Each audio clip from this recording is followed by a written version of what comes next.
Okay, so good afternoon, everyone. Welcome back to our lead portal provider training. This is our phase 3. Thank you all so much for being here, and thank you again for your patience last week for those of you who might have been trying to join us. Well, sorry about that, but we're really glad to see all of the wonderful enthusiasm and interest in getting on here and really starting to understand how to best utilize your portal. So my name is Peter Callahan, and I'm going to be your lead portal trainer today.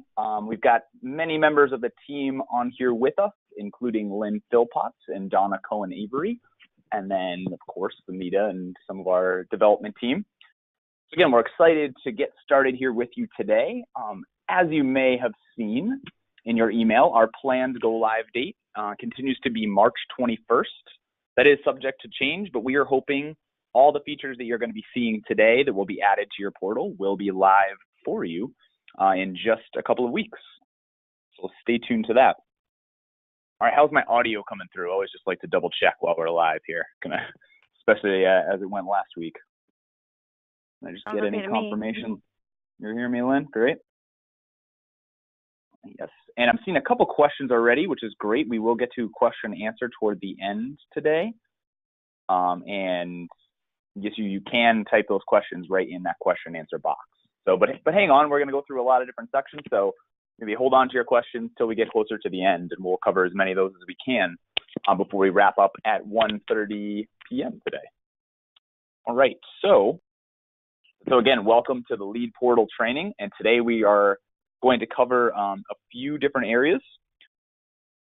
So we'll show you the training dates that we've had. Those are kind of in the past now, but the training materials are certainly going to be important in addition to those additional sessions that I spoke to that you'll be getting communications about once we scheduled them, but we'll also have some training materials for you. And really today, we just want to show you that the new portal, sort of what it looks like. There's a lot of changes from phase 2, what you're using now. And so we'll go over the dashboard as well as your provider information. And then we'll go over really an application transaction is what we want to spend most of our time in. There's many transactions that you can now do in your portal, and that's really what we're going to cover today. A renewal transaction being, of course, one we're all going to need to do, and one with more of the, kind of a lot of details to it. So that'll be good for us to go through together. And then we will touch on your document library today as well, which is going to be kind of your personal file kind of to share with us at the EEC right in your portal. So really excited about that. And then somewhere around the top of the hour, maybe a little before 1 o'clock, we'll start getting into questions that you have. We'll answer as many of those as we can before we wrap up today. So again, here are those training dates that we've had. We do have actually a couple. We have another one for GSA this Thursday at noon. So if you know anyone who wasn't able to make it today, that would be helpful. I'm sure you've gotten the emails for that. And then these are kind of the other provider trainings that we've been doing for family child care, as well as residential and placement. CUR GSA, which is group and school age childcare. These are just kind of the 3 buckets that we put all of our different providers into at the EEC. All right. So as far as training materials, we've got many different options for you because we understand this is a new system. You're not just going to know how to use it. So that's why we're doing these trainings. And we also are going to have maybe your most useful resource is going to be this lead portal training guide. All right, so this is going to be for you as a provider, and it's going to have it's going to be a thick document because there'll be a lot of different transactions and things to go through in it. But all you'll need to do is go to the table of contents, look at the type of transaction or activity that you're looking to do within your portal, and we'll have a nice, easy step-by-step guide, including screenshots for to use. So instead of reaching out right away to your licensor or calling someone else or even using our technical guide that I'll show you in a minute, we're going to ask that you first either go back to this recorded training. So all these trainings will be recorded and posted for you on your portal, as well as having this training guide where you can just open it up, say, all right, I want to do a renewal transaction, and it will take you step by step and help you clarify any questions that you have. This PowerPoint slide deck will also be available for you. And we're hoping to put up an FAQ, frequently asked question and answer document as well for some of those common questions, a lot of which will be answered right in your lead portal training guide. All right, and the last kind of training material option will be some technical assistance within the portal. I'll show you that in just a minute as we get into it. Still doing all right? Audio's coming in okay, everybody? Just want to make sure. Getting some pop-ups here. All right, so good. Great, thank you, Lynn. So why the new lead portal? Basically, as I've already mentioned, we're going to have two main features for you. Your portal licensing dashboard, which is, we'll see in just a moment. It's going to have some really clear notifications, let you know what's going on with your license, as well as the transactions you have going on. Really, the other second key is we're now going to have most, if not all, of the transactions that you will need to do with us here at the EEC available on your portal, including applications, requests, changes, variances, anything you need to do are now, instead of being paper applications, we have come to 2018 and we will be making them digital. And really, this is going to help you get through all of the requirements that you need to, as well as help move your application along more quickly. So really help us process it, because we'll have everything we need, hopefully, right up front, and we'll be able to communicate really quickly. There's the only things that are going to be sent in the mail, right, that we're now going digital. Just in what we're going to show you today is really all of the same regulations are being used, and all the same transactions you've been doing, there's going from paper to digital. The only things that will be going through the mail, we still need to be sent a check. There's not online payments yet. We're hoping that's coming, but you're going to be mailing in a check. And then after the whole transaction goes through, you've done your whole renewal, we've processed it for you, we'll still be mailing you your official license. So that will be coming in the mail. So the check comes in, the license goes back out. Everything else we're going to do right here through your provider portal.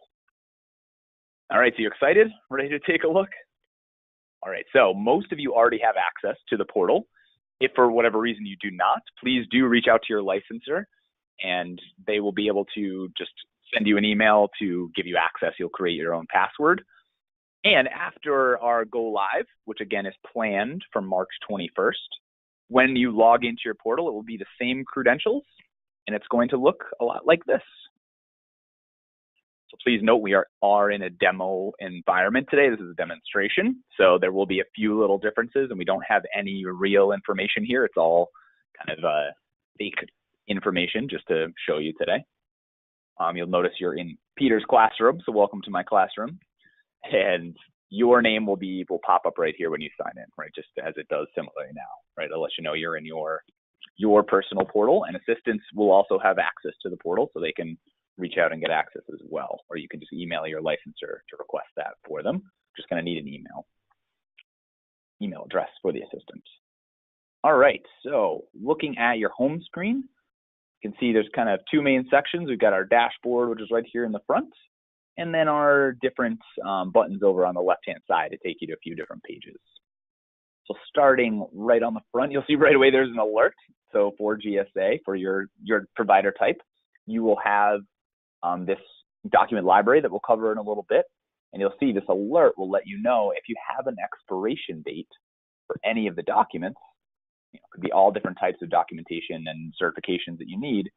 When that expiration date is coming up within 30 days, it's going to give you a nice alert here, and you'll be able to click to go right into your document library.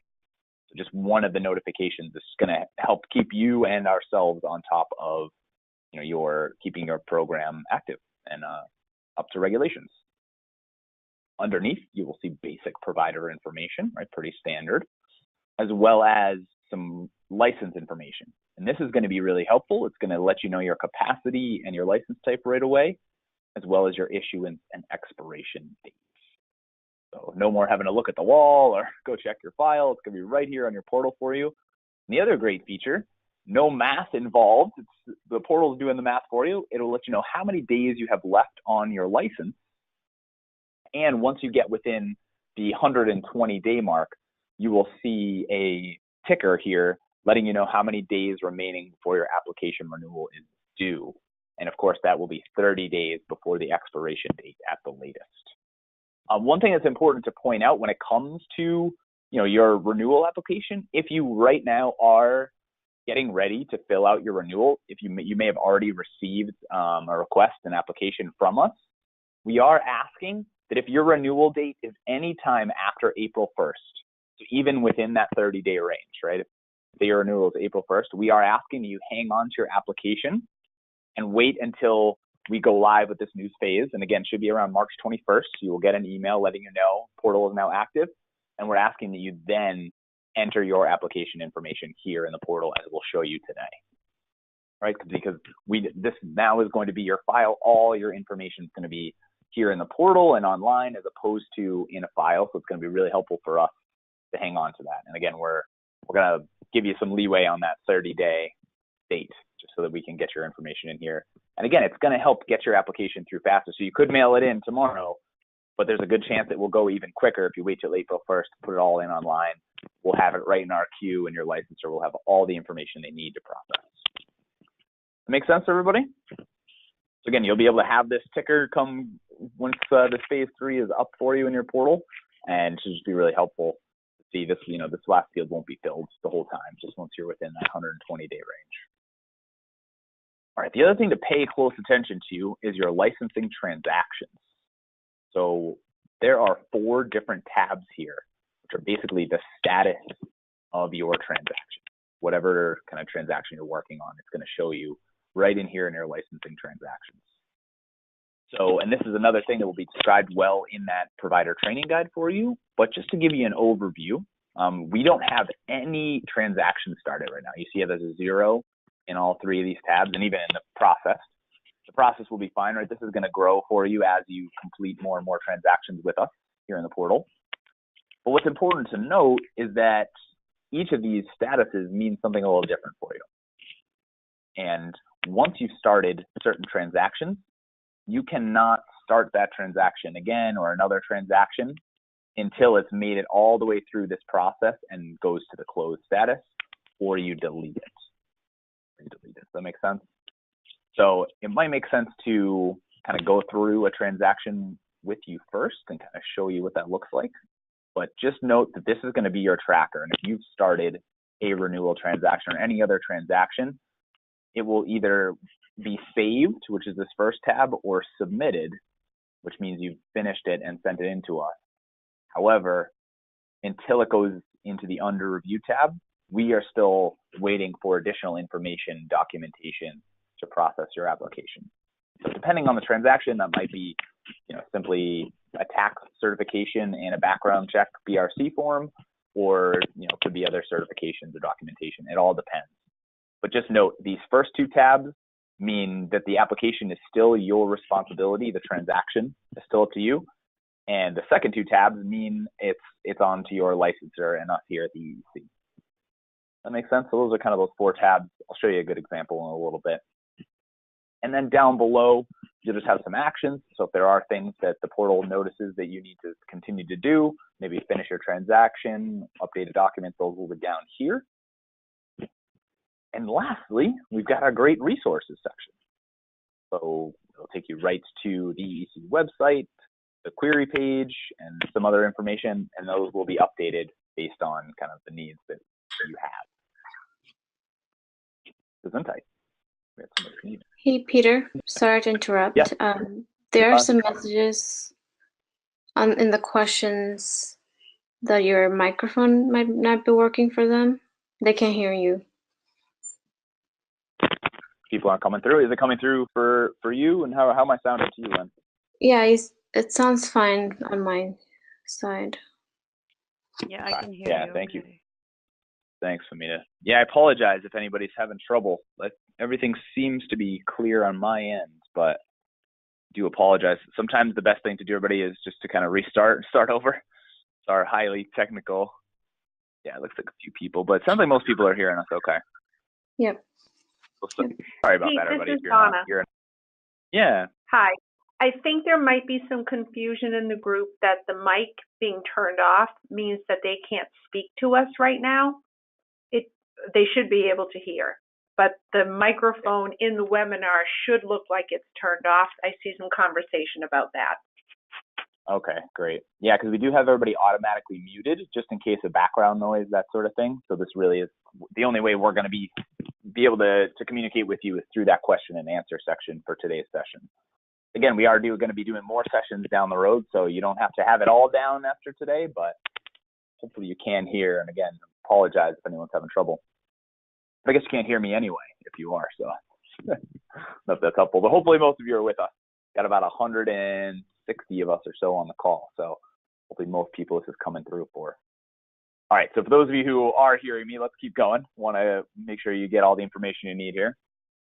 So before we go into a transaction, let's just look at your program information.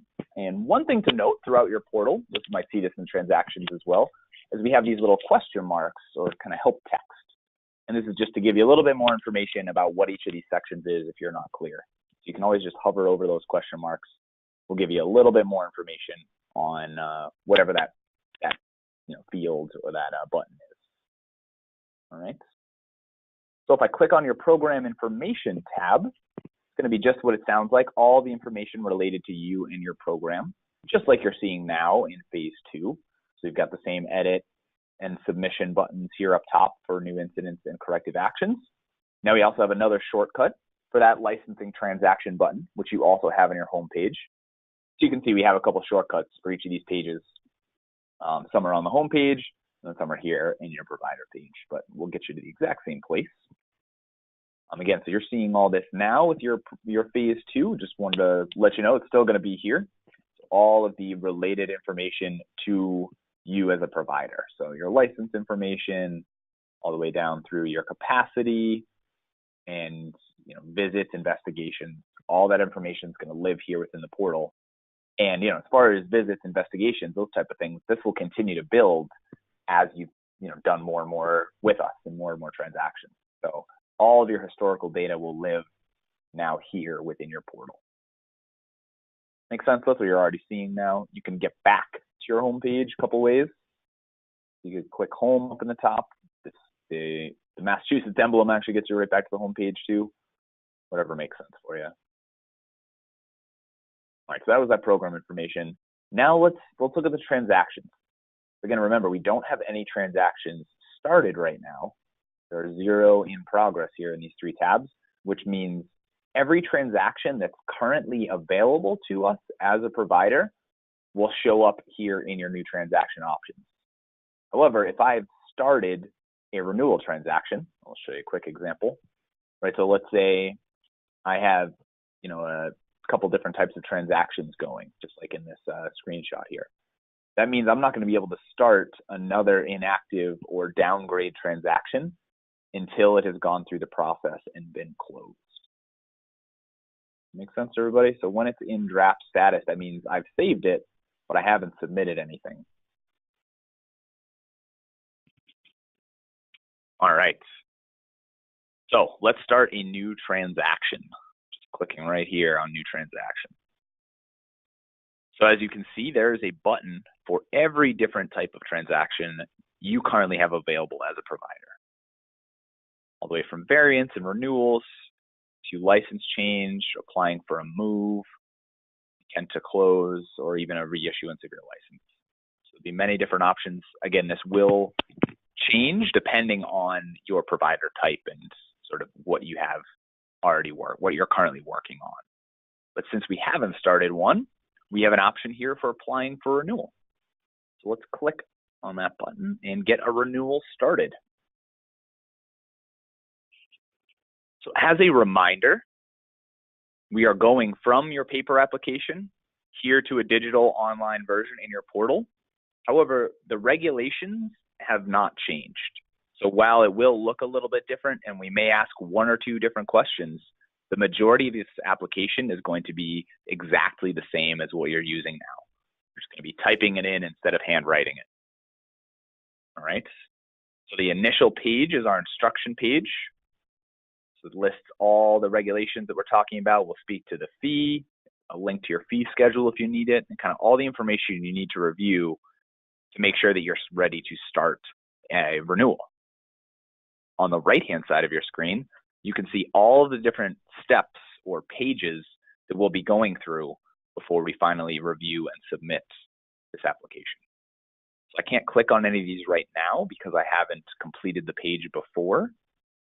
But once we're finished, you'll be able to toggle back and go back to any of these pages before you've clicked the submit button. Make sense?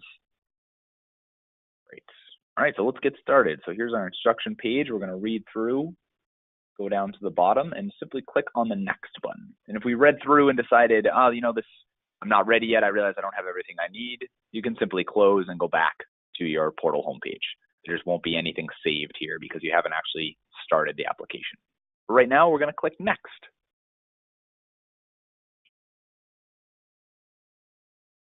Okay, so here is our transaction program information page. Another great benefit to your portal and doing your transactions here is that your information, your provider information, much of it will be automatically pulled right here into your application. So you're not going to have to re-enter your program name and address. You can update your contact information if you need to. And it's important to note that anything with a red asterisk, just like you may have seen in other online applications, means it is a required field. So if I do not have a phone number listed and I try and click on save and next, it's going to tell me this is required to move on. So really helpful, you know, in case you miss anything or, you know, don't see a field. And that way, as much information as your licensor can possibly have will make sure that has been filled out. Whereas on the paper application, you might just not see something and then your licensor's got to get back in touch. So kind of a mutually beneficial system here of those required fields. And as you look at the bottom, you'll see we have 4 options that we'll have on most pages. You can go back, you can close out, you can simply save. And here is where if I just click save to go back and reopen my transaction, I'm just going to go down into this unsubmitted draft status, click on that transaction ID, and it will bring me right back to the page that I'm on, right here, the transaction program information. That makes sense? So until I've finalized and submitted this application, I can always come in and review. But for right now, I'm going to click save and next, and we're going to keep on moving. Again, so hopefully everybody can hear me okay. Apologize if volume's not great. Any questions that you have, please feel free to type them in there into the question and answer section on your GoToWebinar. Okay, so very important page here. Of course, adding your ownership or administrator information, different contacts. It will likely automatically insert your program director as yourself, right? Those filling it out. You might not be though, and you can make any changes you need to. But you will be required to add a program director in order to submit your application, of course. So to add another contact, simply click add a contact on the screen. Then you will choose the role of the individual that you'd like to add in here. So we've already got our program director. Maybe we have a quality assurance director we'd like to add. So we simply select them from the list and click the right arrow to add them. And if we click it accidentally, we can easily just remove and bring them back. All right. If this person does require a background check form, again, the regulations are not changing. So if this person does need a BRC form, it's really important that you select whether they're the main contact or a reviewer, and then put in the correct email address for them. Now, for whatever reason you don't have their email address, you can put in your own and simply forward that email to them at a later time. But in order for your application to move from the submitted tab into the under review, you do have to fill out all of those required BRC forms for renewal like this. Right, so really important that you put in a correct email address. Then we've also got, just the basic contact information. So name, email address again, and then we have these 2 dates. And really just think about these dates as when this person is going to be in this role that you're assigning them. So very likely this person started before your renewal date, and that's fine. Just put in whatever date they began the job, or at the very least, you're going to want to put in the start of your new license. Right, so this needs to be just an accurate date based on when this person is going to be on site at your location. Right, so that's the effective date. And then once they've left, so again, portal is now going to be your file. So we don't want to delete anyone from the portal. If someone's been there and is no longer there, we want to have just an archive of that, but know that that person is no longer active. And the other word for that is terminated. So we'll put a little help text at the very least, and we may change this word but term date just means termination. So when this person has left your program or is no longer applicable to be one of these roles. So if you know that as you're filling that out, great. You can see it's not a required field, and that is a transaction. You can update this individual later. If they do leave for whatever reason, you'll be able to make that change. All right. Say I'm not sure when they're leaving, so I'm going to simply click Save Changes now to add my quality assurance director. Great. So from here, we're going to continue to add contacts until we've added everyone who is necessary for us to fill out this application. So you'll be aware of who you need to add in there. So keep putting those people in. Once you're finished, go ahead and click on Next. That will bring us to our designation page. So of course, we want to have a record of the responsible person in each of these areas within your provider type. So based on the contacts that you just entered, those will be the two options, or multiple options here in this drop-down menu for each of these roles. So we are going to have an option as well to have people hold multiple roles, of course, right? Or to have more than one person. If your personnel records are held by two different people, you'll be able to select two different people. Again, we're still finalizing development here of the system, but that feature will be there, just so you know we've gotten that request a bunch. So you're going to select a person for each one of the roles, unless, of course, it's not applicable, in which case you can check this button, and we just ask that you just give us a justification of why there's not a person for each one of these roles.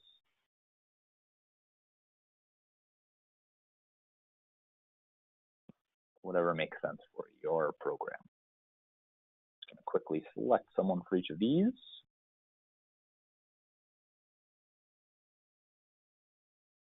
So again, here's another situation where you no longer need to write out someone's name a bunch of times, right? Because I've already entered these contacts. Of course, it's just me over and over again, but as you'll have multiple people, it'll make it a lot easier for you to just select their name and enter them in. It only takes a minute.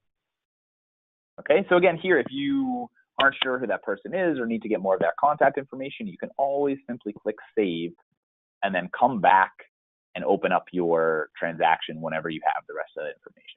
So it will always live down on your home page in your licensing transactions. You can always come back to it.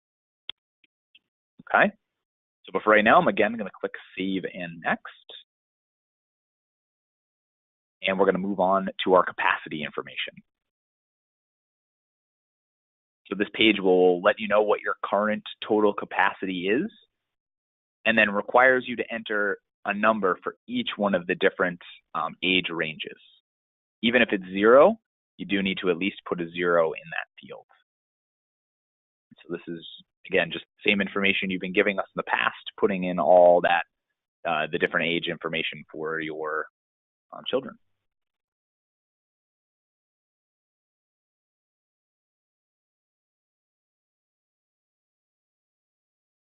These are required fields, and your total license capacity requested will do the math for you. So if I decide to make a change, add some more school-age children, that total license capacity number will now increase.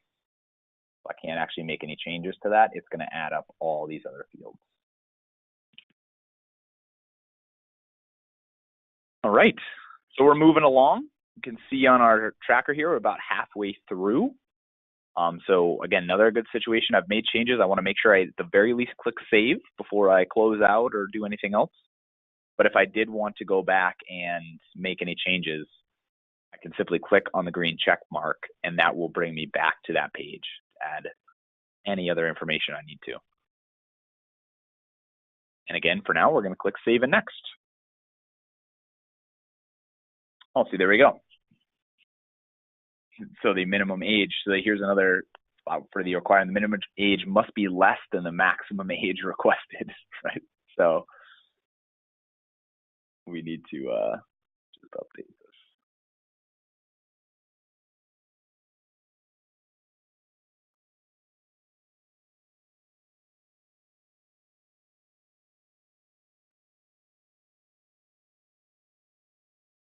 That'll do it.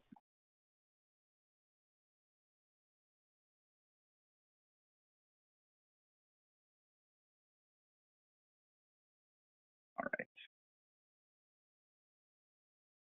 So now we know we need to go into our operation detail information. Right, so different operation types. We're asking that you give us whether you're full year or school year only, of course. And again, similar questions that you've had on your application in the past.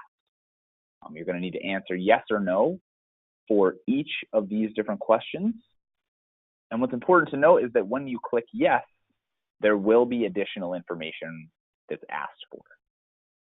Right, so we're going to need to know what days, or the full day program option, what days you'll be doing that, and the times that your program runs from.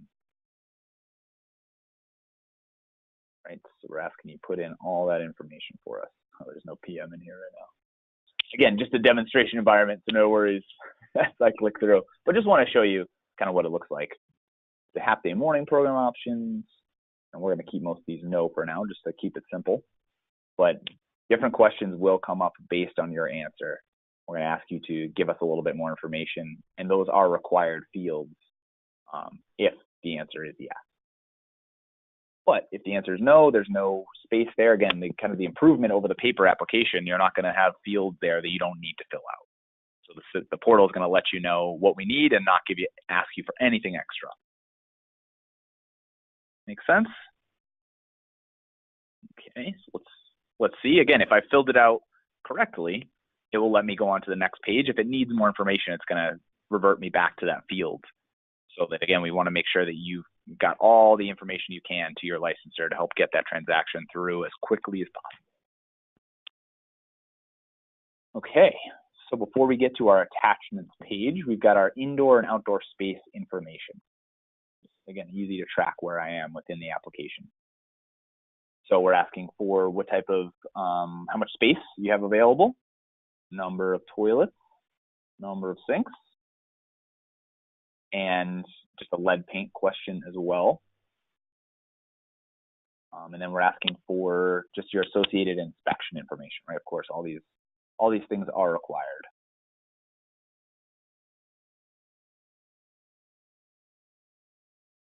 For the date fields, you can click right in the box and it will give you a nice calendar. You can click around. You can also just type in the date. And if the date happens to be today's date, there's a nice little button to just enter today's date in there. And then again, I could make a change if I wanted to. Keep moving quickly for us here. We're going to ask for your drinking water, whether it's town or private. And then just a quick overview of your outdoor space available.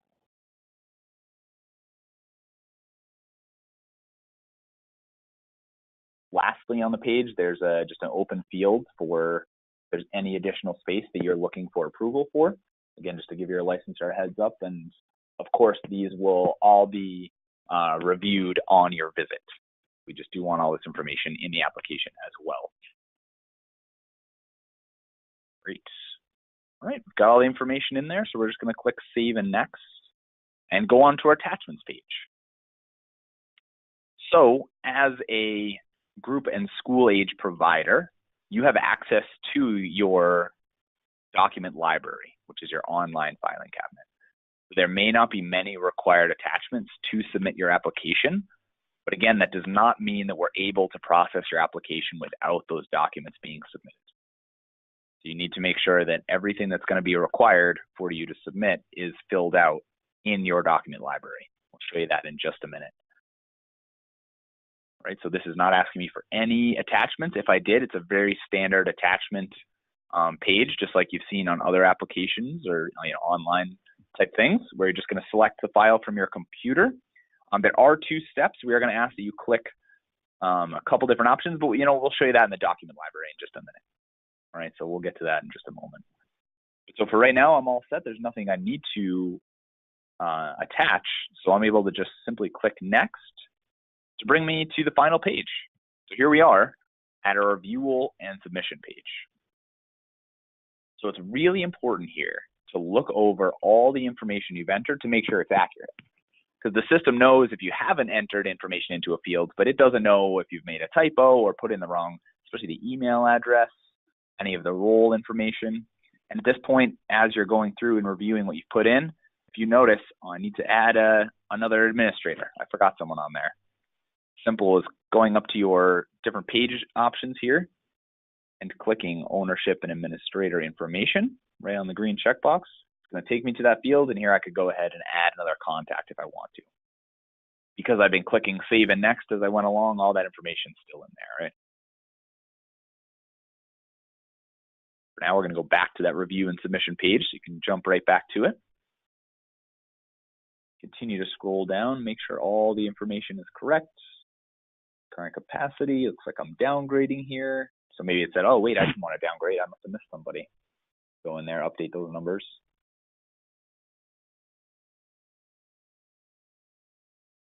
And review all of our application, right? Nice and slowly. Great. So once we've looked over everything, we get down to the bottom. So because we're not going to be doing anything on paper, we do still need your authorization. And so in lieu of a signature, with your application at least, we do have this terms and conditions section. So you are not going to be able to click I agree and submit until you've read and acknowledged these terms and conditions. Okay, so once you've clicked that box, that means you're agreeing. And from here, you simply click I agree and submit to submit your application. It'll be a nice pop-up to let you know that it worked. So transaction has been submitted successfully. And so now we're all set, right? There's nothing else we need to do. No, that is not correct. We still have documentation to submit to EEC. Right? There are still things we need to send in because while it's no longer in our draft status, right? This unsubmitted, back on our home page, go down to our licensing transactions. If we hadn't hit submit, it would still be here in draft. We could click back in and make changes, right? But because we are in submitted status, the only thing we can do is if we go in and click on that transaction ID, we can view the application, but we're not able to make any changes because it's been submitted now to your licensor. So either the licensor needs to make changes or you're going to need to discard this application and start back over. And the way to do that is right up here under these useful links, there's a discard this application button. So you can discard the application. And the other thing that's going to happen with a renewal transaction is you will be emailed a tax certification request and a BRC request to each of those contacts that you listed as requiring BRC or background check, right? So if those emails didn't get to you for whatever reason or you lost track of them and it's been a few days, you can come in here and click on those links and that will resend that email to you. But as long as you put your email in correctly, the portal will automatically send you an email that looks a lot like this. So this is a tax ID certification email. And there's two main sections here within the email. The first is a link to go ahead and fill out and sign your tax certification statement right online. So it's going to take that link, this link is going to take you to a separate website called DocuSign. And it's very straightforward to simply click through. You're just going to type your name in and it's going to put your signature right on the document. As soon as you finish that document, it will be submitted along with your application to the EEC, to your licensor, and you will also be able to then show the document and download it and save it to your computer or print it out for your own files. So you will have the option to hang on to that tax certification document. The second portion of the email talks about your application fee. So it's really important when you send your check with your application fee that you include your provider name and most importantly, this transaction number. So you can see right at the top of the email, the subject line is actually going to let you know what your transaction number is. So we just really would like you to print out this email and send it in with your check. That would be the most helpful to us. Because at the very bottom of this email, we've got a nice little section. You could tear this off as well that has that information we're asking for. Your provider information, transaction number, and the amount right at the bottom of this email. All right, so that makes sense to everybody. So you've got to go ahead and sign your tax certification. If you need to send that to someone else, maybe an offsite CEO or anyone, the person in charge of signing that, you can simply forward this email along to them. And as soon as they click and sign, that will, again, be submitted directly to your licensor. Okay? So very similar situation for your BRC consent form. This will just simply be emailed to as many people as you put in who are required to fill one out. This could be as little as 1 or 2 or a handful of folks who you need to fill out this BRC. This is not including staff BRCs. This is simply for the main contact or reviewer. We'll still be checking the staff BRCs, but that's not here within your application. Okay? So really important that you have each person go ahead and click on this link and fill out the BRC form for each person, because again, your application is not going to move out of submitted status until all of those documents have been submitted. Right, so once those have been submitted, you'll even see these links will disappear. So if your tax certification is submitted and all of your BRC forms are in, those will go away. The last link here on your useful links within your transactions is to let us know that once you've printed that email and mailed it in with your check, clicking on that, let us know we've sent in the check. So that's just a nice way to communicate right here through the portal. We'll wait for that check to come in, and as soon as we receive it, your application will move from submitted to under review. And that's how you will know that we've got everything we need and your transaction, your license, whatever it might be, has been, we've started it under the review process. And so that's this final under review tab, and you'll see there aren't any available links anymore, right? You're not going to be able to discard it or make any changes because we'll be working on it. You can always click on that transaction and view it. And just to touch on the close, that option is also available. Once your renewal has gone through or you've got a license change, you'll always be able to view that application. Think of it as the paper file that'll be there available for you. Right, so those are those statuses. Again, those useful links will be there for you, kind of let you know, remind you what else needs to be done. But there will also be requirements, again, here in the document library. So for a renewal, of course, that tax certification and BRC are essential, as well as sending in the fee. And for each different type of transaction you might do with us, there's different documentation that will be required.